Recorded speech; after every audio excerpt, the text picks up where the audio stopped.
आज का दिन किसानों के लिए बहुत खास हो गया है क्योंकि पीएम मोदी ने किसानों को आज वो तोहफा दे दिया है जिसके लिए किसान लंबे समय से दिल्ली, गाजीपुर समेत कई बॉर्डरों पर आंदोलन कर धरना दे रहे थे।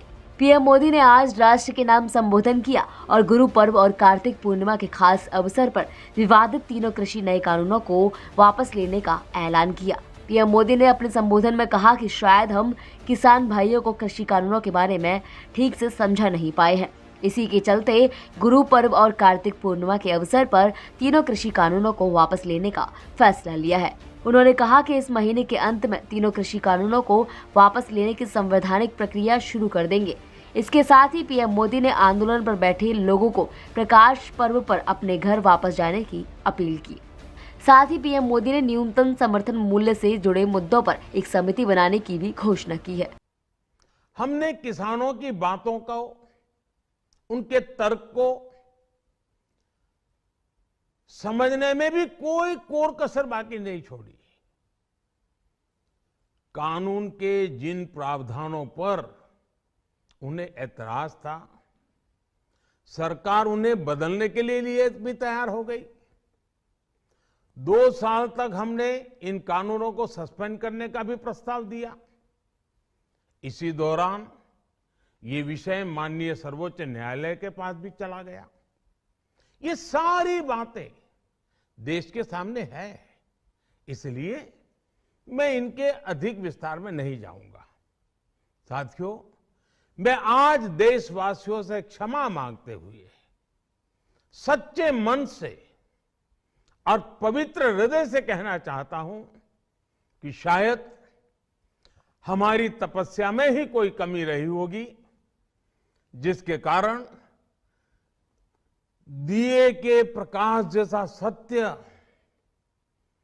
कुछ किसान भाइयों को हम समझा नहीं पाए। आज गुरु नानक देव जी का पवित्र प्रकाश पर्व है। ये समय किसी को भी दोष देने का नहीं है। आज मैं आपको, पूरे देश को ये बताने आया हूं कि हमने 3 कृषि कानूनों को वापस लेने का, रिपील करने का निर्णय लिया है। इस महीने के अंत में शुरू होने जा रहे संसद सत्र में, इसी महीने में हम तीनों कृषि कानूनों को रिपील करने की संवैधानिक प्रक्रिया को पूरा कर देंगे। साथियों, मैं आज अपने सभी आंदोलनरत किसान साथियों से आग्रह कर रहा हूं, आज गुरु पर्व का पवित्र दिन है।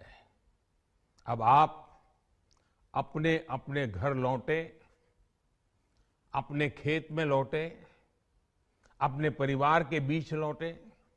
आइए एक नई शुरुआत करते हैं, नए सिरे से आगे बढ़ते हैं। आपको बता दें कि तीनों कृषि नए कानूनों को 17 सितंबर 2020 को संसद से पास कराया गया था। इसके बाद से लगातार किसान संगठनों की तरफ से विरोध कर इन कानूनों को वापस लेने की मांग की जा रही थी।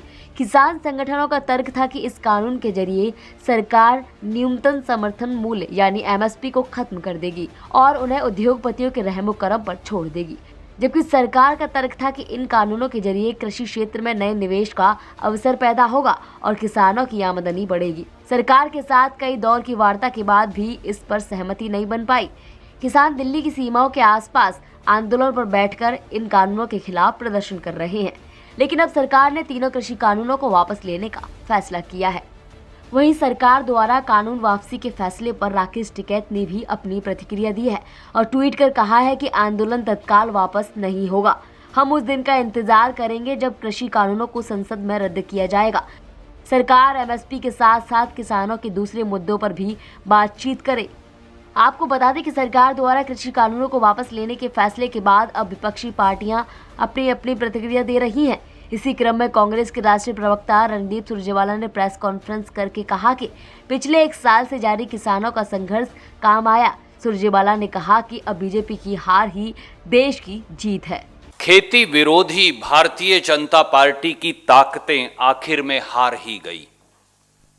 आज उन 700 से अधिक किसानों की शहादत की जीत का दिन रहेगी और आज आखिर